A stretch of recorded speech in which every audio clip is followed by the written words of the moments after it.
एक शांत गांव में, जो लुकती पहाड़ियों के बीच बसा हुआ था, दो दोस्त, आमिर और राजी, एक प्राचीन पीपल के पेड़ की विशाल छाया में साथ साथ बए हुए।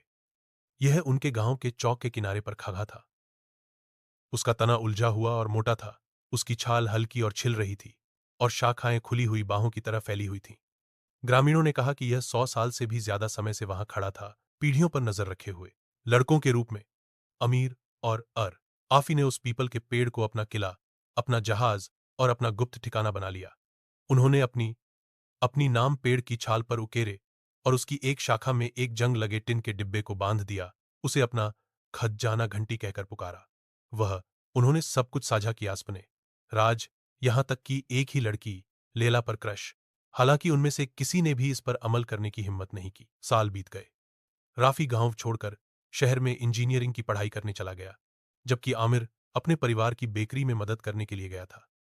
पत्र कम ही आते थे और मुलाकातें दुर्लभ थीं, लेकिन पीपल का पेड़ चुपचाप इंतजार करता रहा। एक पतझड़ में राजी वापस लौटा, बड़ा और ज्यादा गंभीर होकर, एक कोट पहने हुए, टोपी में। शहर की गलियों की गंध आ रही थी। गांव का चौक नहीं बदला था और न ही पीपल का पेड़।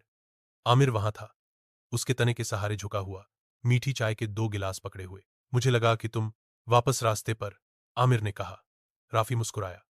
जब तक पेड़ खड़ा है, नहीं। वे चौड़ी छतरी के नीचे बैठे, चाय पी रहे थे और पत्तों को पुरानी यादों की तरह गिरते हुए देख रहे थे। उन्होंने अपने जीवन के बारे में, जो बदल गया था और क्या नहीं। राफी ने स्वीकार किया कि वह गांव की शांति को याद करता है, और आमिर ने स्वीकार किया कि वह कभी कभी खुद को पीछे छूट गया हुआ महसूस करता है। जैसे ही सूरज ढलता गया, शाखाओं से सुनहरी रोशनी बिखेरता हुआ, राफी कहा, तुम्हें पता है, मैंने एक बार पढ़ा था कि चिनार के पेड़ मित्रता और लचीलापन का प्रतीक है।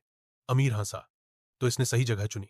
सालों बाद, जब चिनार का पेड़ आखिरकार तूफान में गिर गया, गांव, बूढ़े लोग शोक मनाते रहे। लेकिन तब तक अमीर और राफी ने जहां जड़ें थीं, वहां एक नया बेंच बना दिया था, और उसके स्थान पर 2 युवा पौधे पास पास लगा दिए थे। क्योंकि सच्ची दोस्ती पीपल के पेड़ की तरह हो सकती है, मौसम, समय और दूरी, लेकिन इसकी जड़ें गहरी हैं।